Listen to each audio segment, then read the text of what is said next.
Hello, everyone. It's Cody at Cody's Reading Time. I'm back again with another story out of the Blue Fairy book by Andrew Lang, and this one is called The Master Maid.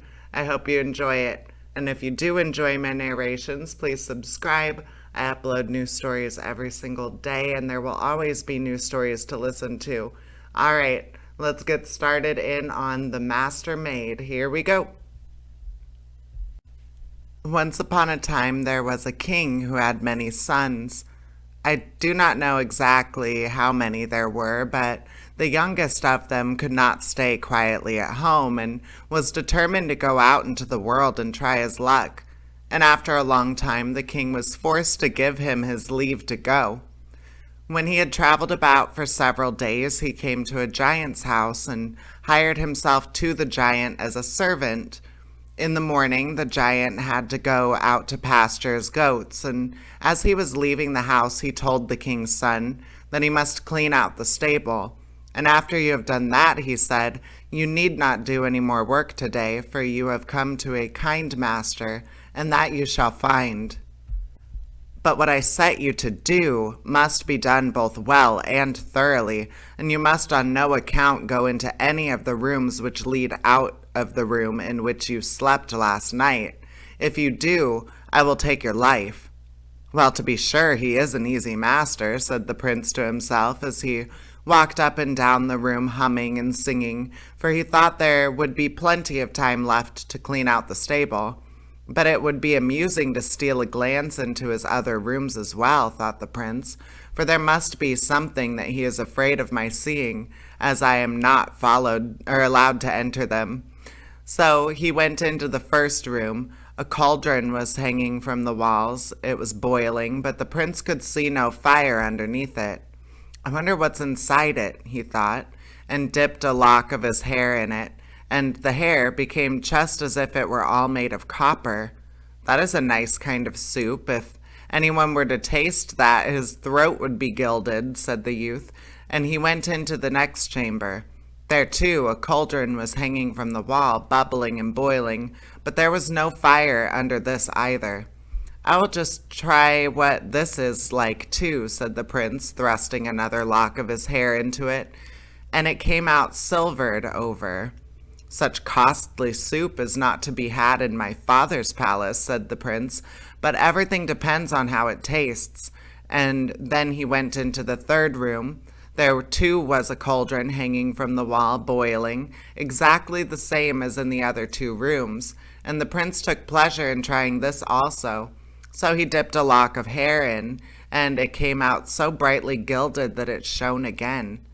Some talk about going from bad to worse, said the prince, but this is better and better. If he boils gold here, then what can he boil in there? He was determined to see, and went through the door into the fourth room. No cauldron was to be seen there, but on a bench someone was seated who was like a king's daughter. But whoever she was so beautiful that never in the prince's life had he seen her equal. Oh, in heaven's name, what are you doing here? Said she who sat on the bench. I took the place of servant here yesterday, said the prince. May you soon have a better place if you have come to serve here, said she. Oh, but I think I have got a kind master, said the prince. He has not given me hard work today. When I have cleaned out the stable, I shall be done. Yes, but how will you be able to do that? She asked again. If you clean it out as other people do, 10 pitchforks full will come in for every one you throw out. But I will teach you how to do it. You must turn your pitchfork upside down and work with the handle, and then all will fly out of its own accord.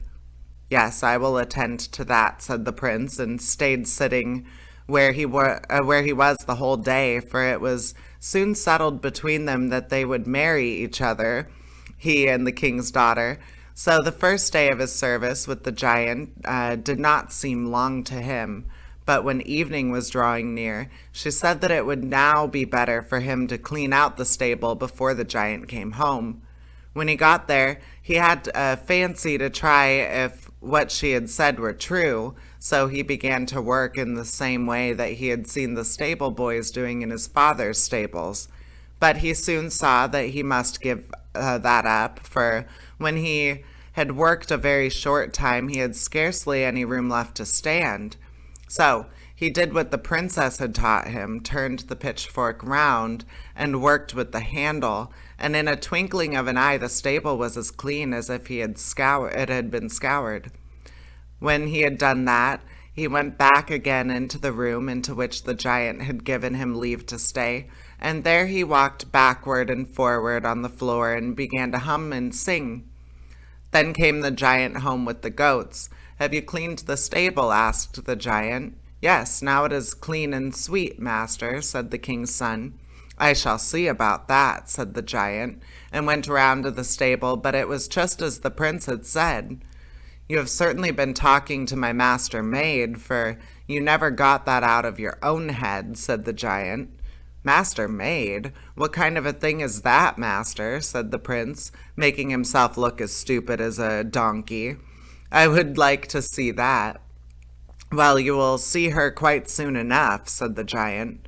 On the second morning, the giant had again to go out with his goats, so he told the prince that on that day he was to fetch home his horse, which was out on the mountainside, and when he had done that he might rest himself for the remainder of the day.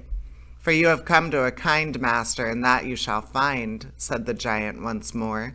"But do not go into any of the rooms that I spoke of yesterday, or I will wring your head off," he said, and then he went away with his flock of goats. "Yes, indeed, you are a kind master," said the prince, "but I will go in and talk to the master maid again. Perhaps before long she may like better to be mine than yours." So he went to her, and she asked him what he had to do that day. "Oh, not a very dangerous work, I fancy," said the king's son. "I have only to go up the mountainside after his horse." "Well, how do you mean to set about it?" asked the master maid. "Oh, there's no great art in riding a horse home," said the king's son. "I think I must have ridden friskier horses before now." "Yes, but it is not so easy a thing as you think to ride the horse home," said the master maid. "But I will teach you what to do. When you go near it, fire will burst out of its nostrils like flames from a pine torch. But be very careful, and take the bridle which is hanging by the door there, and fling the bit straight into its jaws, and then it will become so tame that you will be able to do what you like with it." He said he would bear this in mind, and then he again sat in there the whole day by the master maid, and they chatted and talked of one thing and another. But the first thing and the last now was how happy and delightful it would be if they could but marry each other and get safely away from the giant, and the prince would have forgotten both the mountainside and the horse if the master maid had not reminded him that evening drew near, and said that it would now be better if he went to fetch the horse before the giant came. So he did this, and took the bridle which was hanging on a crook, and strode up to the mountainside, and it was not long before he met with the horse, and fire and red flames streamed forth from his nostrils. But the young youth carefully watched his opportunity, and just as he was rushing at him with open jaws, he threw the bit straight into its mouth, and the horse stood as quietly as a young lamb, and there was no difficulty at all in getting it home to the stable. Then the prince went back into his room again and began to hum and to sing. Toward the evening the giant came home. "Have you fetched the horse back from the mountainside?" he asked. "Yes, that I have, master. It was an amusing horse to ride, but I rode him straight home and put him in the stable too," said the prince. "I will see about that," said the giant, and went out to the stable, but the horse was standing there just as the prince had said. "You have certainly been talking with my master maid, for you never got that out of your own head," said the giant again. "Yesterday, master, you talked about this master maid, and today you were talking about her. Ah, heaven bless you, master. Why will you not show me the thing? For it would be a real pleasure for me to see it," said the prince, who again pretended to be silly and stupid. "Oh, you will see her soon enough," said the giant. On the morning of the third day, the giant again had to go into the wood with the goats. "Today you must go underground and fetch my taxes," he said to the prince. "When you have done this, you may rest for the remainder of the day, for you shall see what an easy master you have come to." And then he went away. "Well, however easy a master you may be, you set me very hard work to do," thought the prince, "but I will see if I cannot find your master-maid. You say she is yours, but for all that, she may be able to tell me what to do now." And he went back to see her. So when the master-maid asked him what the giant had set out for him to do that day, he told her that he was to go underground and get the taxes. "And how will you set about that?" said the master-maid. "Oh, you must tell me how to do it," said the prince, "for I have never yet been underground, and even if I knew the way, I do not know how much I am to demand." "Oh, yes, I will soon tell you that. You must go to the rock under the mountain ridge, and take the club that is there and knock it on the rocky wall," said the master-maid. "Then someone will come out who will sparkle with fire, and you shall tell them your errand. And when he asks you how much you want to have, you are to say, 'As much as I can carry.'" "Yes, I will keep that in mind," he said, and then he sat there with the master-maid the whole day, until night drew near, and he would gladly have stayed there till now if the master-maid had not reminded him that it was time to set off to search the taxes before the giant came. So he set out on his way and did exactly what the master-maid had told him. He went to the rocky wall and took the club and knocked on it. Then came one so full of sparks that they flew both out of his eyes and his nose. "What do you want?" said he. "I was come here for the giant and demand the tax for him," said the king's son. "How much are you to have then?" said the other. "I ask for no more than I am able to carry with me," said the prince. "It is well for you that you have not asked for a horse load," said he who had come out of the rock. "But now come with me." This the prince did, and what a quantity of gold and silver he saw! It was lying inside the mountain like heaps of stones in a waste place, and he got a load that was as large as he was able to carry, and with that he went his way. So in the evening, when the giant came home with the goats, the prince went into the chamber and hummed and sang again, as he had done the other 2 evenings. "Have you been for the tax?" said the giant. "Yes, that I have, master," said the prince. "Where have you put it, then?" said the giant again. "The bag of gold is standing there on the bench," said the prince. "I will see about that," said the giant, and went away to the bench, but the bag was standing there, and it was so full of gold and silver it dropped out when the giant untied the string. "You have certainly been talking with my master-maid," said the giant, "and if you have, I will wring your neck." "Master-maid," said the prince. "Yesterday my master talked about this master-maid, and today he is talking about her again. And for the first day of all it was talk of the same kind. I do wish I could see the thing myself," said he. "Yes, yes, you will wait till tomorrow," said the giant, "and then I myself will take you to her." "Ah, master, I thank you, but you are only mocking me," said the king's son. Next day the giant took him to the master-maid. "Now you shall kill him and boil him in the great cauldron before you know of, and when you have got the broth ready, give me a call," said the giant. Then he lay down on the bench to sleep, and almost immediately began to snore so that it sounded like thunder among the hills. So the master-maid took a knife and cut the prince's little finger and dropped 3 drops of blood upon a wooden stool. Then she took all the old rags and shoe soles and all the rubbish she could lay her hands on and put them in the cauldron. And then she filled a chest with gold dust and lumps of salt and a water flask which was hanging by the door. And she also took with her a golden apple and 2 gold chickens.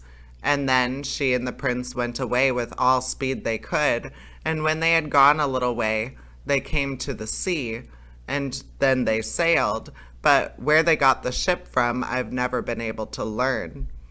Now, when the giant had slept a good long time, he began to stretch himself on the bench on which he was lying. Will it soon boil? Said he. It is just beginning, said the first drop of blood on the stool. So the giant lay down to sleep again and slept for a long, long time. Then he began to move about a little again. Will it soon be ready now? Said he. But he did not look up this time any more than he did the first time, for he was still half asleep. Half done, said the second drop of blood. And the giant believed it was the master-maid again, and turned himself on the bench and lay down to sleep once more. When he had slept for many hours, he began to move and stretch himself. Is it not done yet? Said he. It is quite ready, said the third drop of blood. Then the giant began to sit up and rub his eyes, but he could not see who it was that had spoken to him. So he asked for the master-maid and called her, but there was no one to give him an answer. Ah, well, she has just stolen out for a little, thought the giant, and he took a spoon and went off to the cauldron to have a taste. But there was nothing in it but shoe soles and rags and such trumpery as that, and all was boiled up together so that he could not tell whether it was porridge or milk pottage. When he saw this, he understood what had happened, and fell into such a rage that he hardly knew what he was doing.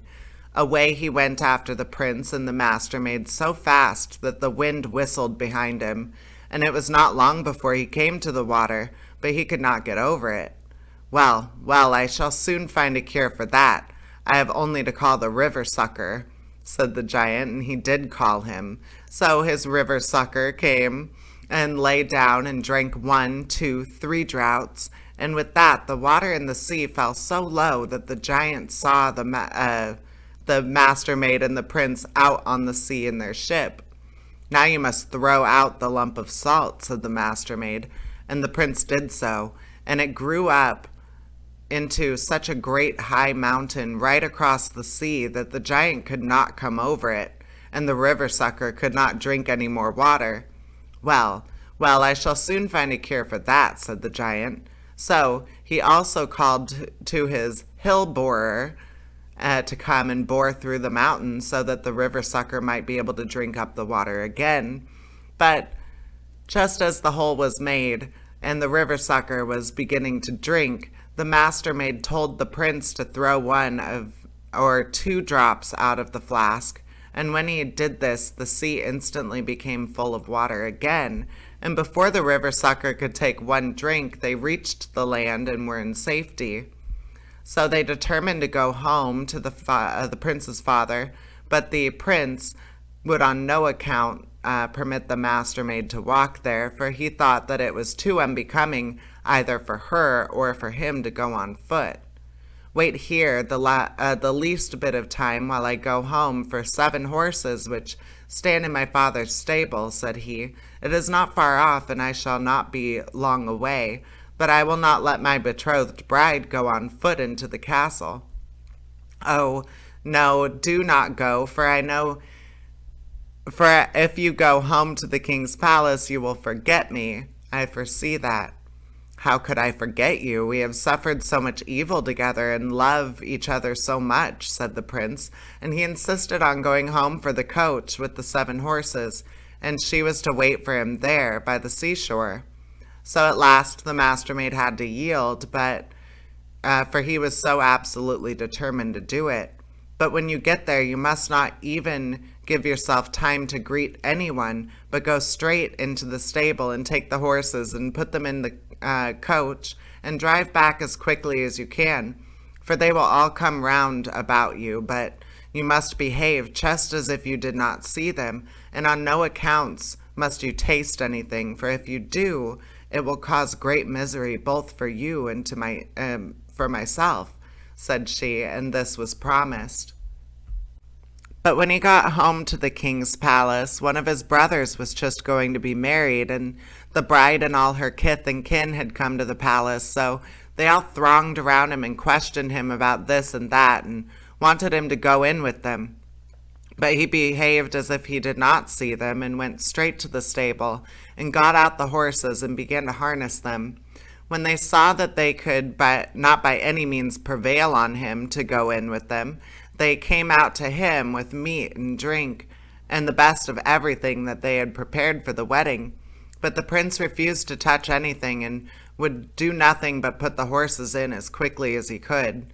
At last, however, the bride's sister rolled an apple across the yard to him and said, "As you won't eat anything else, you may like to take a bite of that, for you must be both hungry and thirsty after your long journey."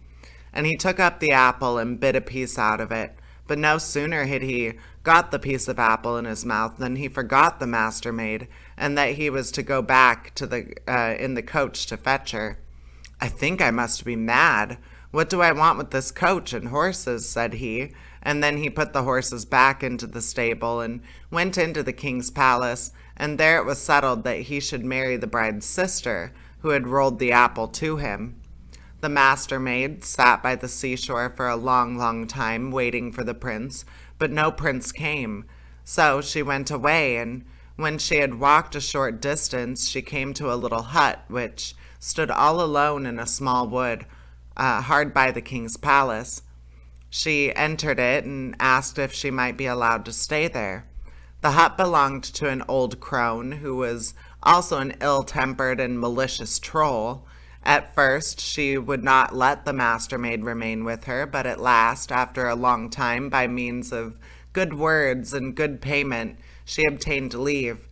But the hut was as dirty and black inside as a pigsty, so the master-maid said that she would smarten it up a little, that it might look like a little more what the other people's houses looked like inside.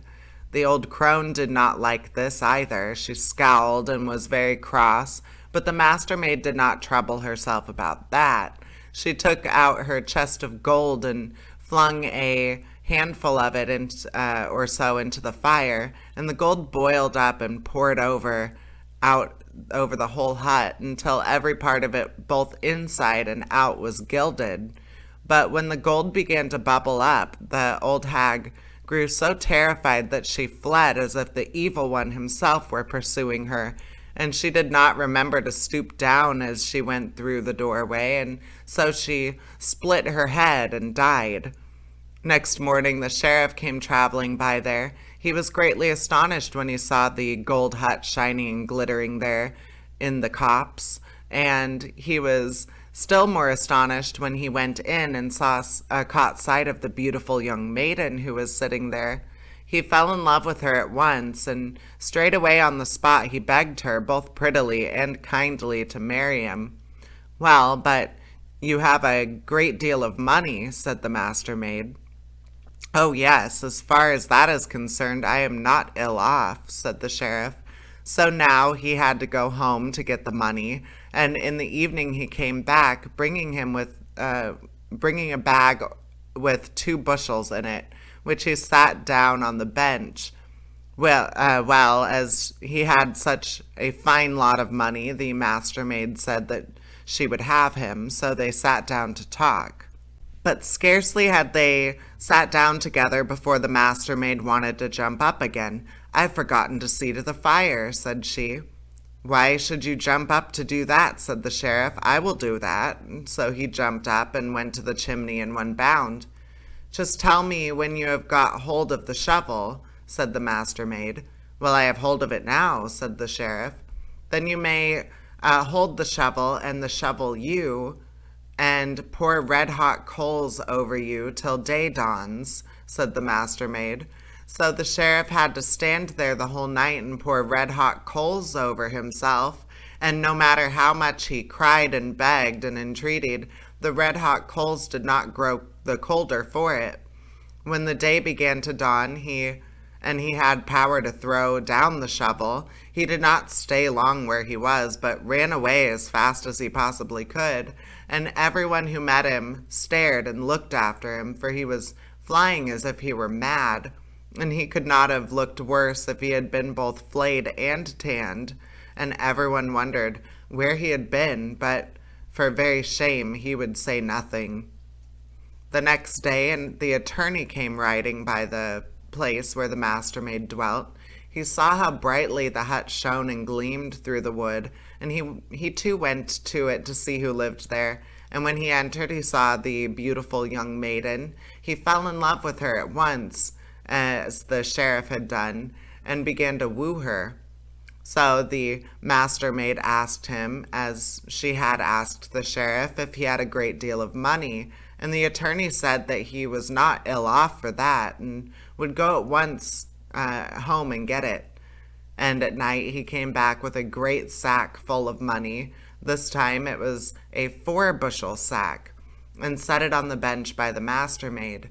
So she promised to have him, and he sat down on the bench by her to arrange about it.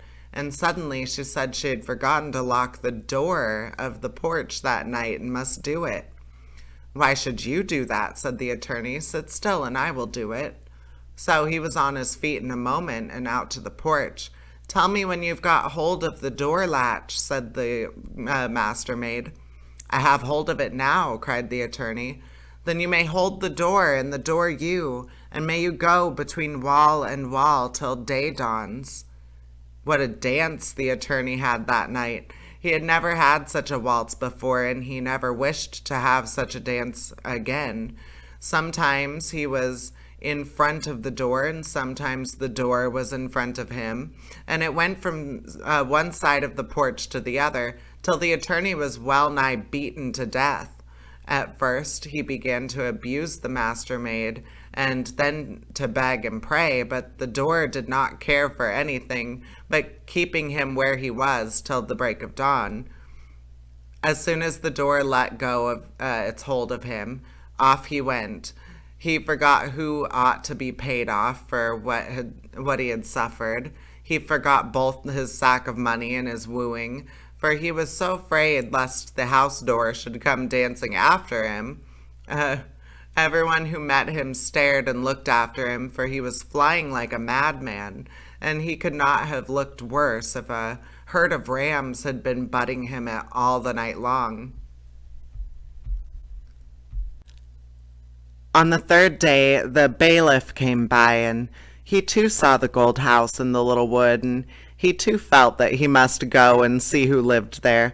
And when he caught sight of the master-maid, he became so much in love with her that he wooed her almost before he greeted her. The master-maid answered him that, as she had answered the other two, that if he had a great deal of money, she would have him.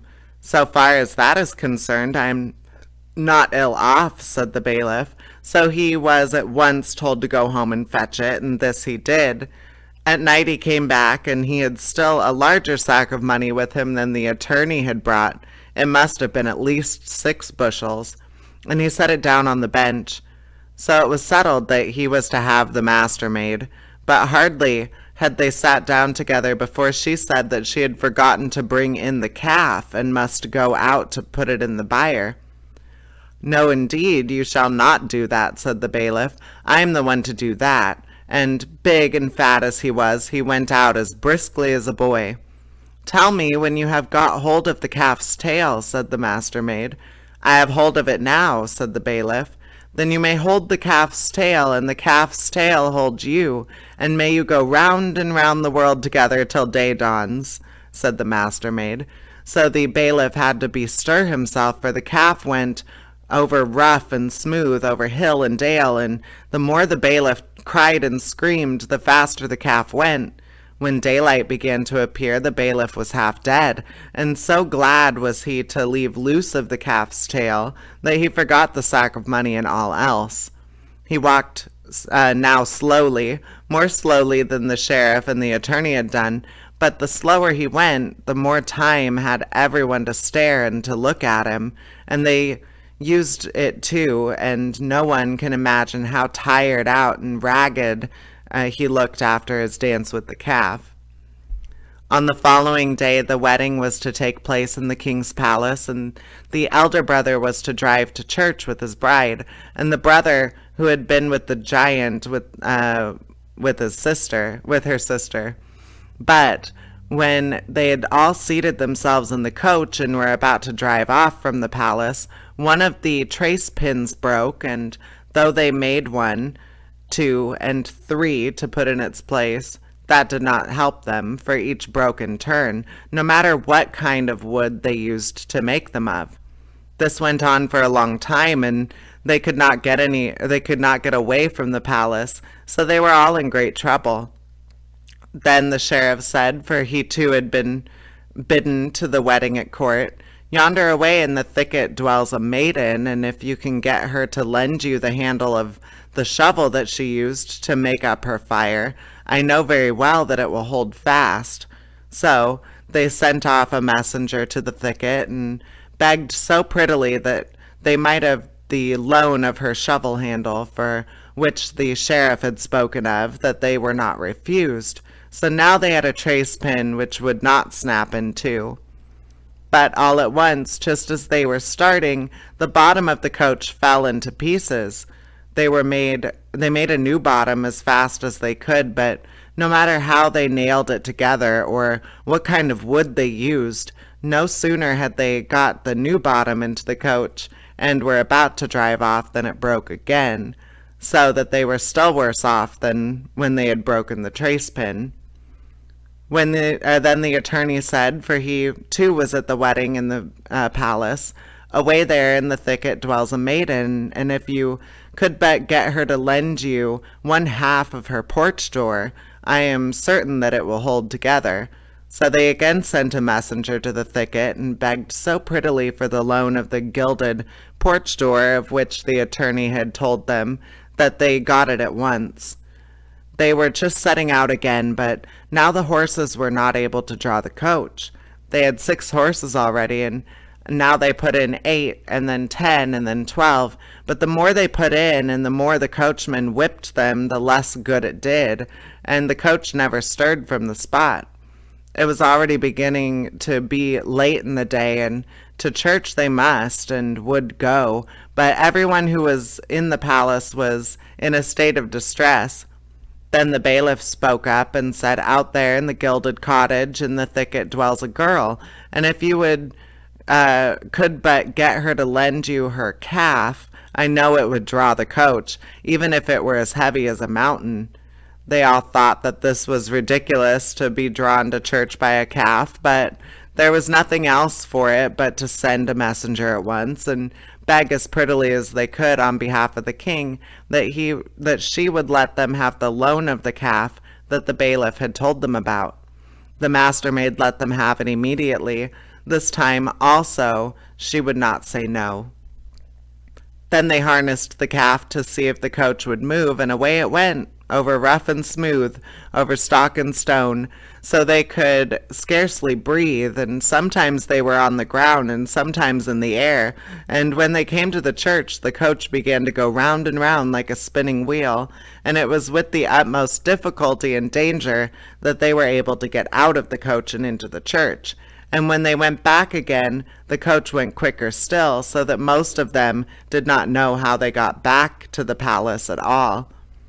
When they had seated themselves at the table of the prince who had been in service with the giant, said that he thought they ought to have invited the maiden who had lent them the shovel handle and the porch door and the calf up to the palace, for, said he, if we had not got these 3 things, we should never have got away from the palace. The king also thought this was both just and proper, so he sent 5 of his best men down to the gilded hut to greet the maiden courteously from the king and to beg her to be so good as to come up to the palace to dinner at midday. "Greet the king and tell him that if he is too good to come to me, I am too good to come to him," replied the master-maid. So the king had to go himself, and the master-maid went with him immediately, and as the king believed that she was more than she appeared to be, he seated her in the place of honor by the youngest bridegroom. When they had sat at the table for a short time, the master-maid took out the rooster and the hen and the golden apple from which she had brought away with her from the giant's house, and set them on the table in front of her. And instantly the rooster and the hen began to fight with each other for the golden apple. "Oh, look how these 2 here are fighting for the golden apple," said the king's son. Yes, and so did we two fight when to get out that time when we were in the mountain, said the mastermaid. So the prince knew her again, and you may imagine how delighted he was. He ordered the troll witch who had rolled the apple to him to be torn to pieces between 4 and 20 horses, so that not a bit of her was left. And then, for the first time, they began really to keep the wedding, and weary as they were, the sheriff, the attorney, and the bailiff kept it up too. And that is the end of that story. I hope you enjoyed it, and please subscribe. I upload new stories every single day. There will always be new stories to listen to. All right, take care, everybody. Bye bye.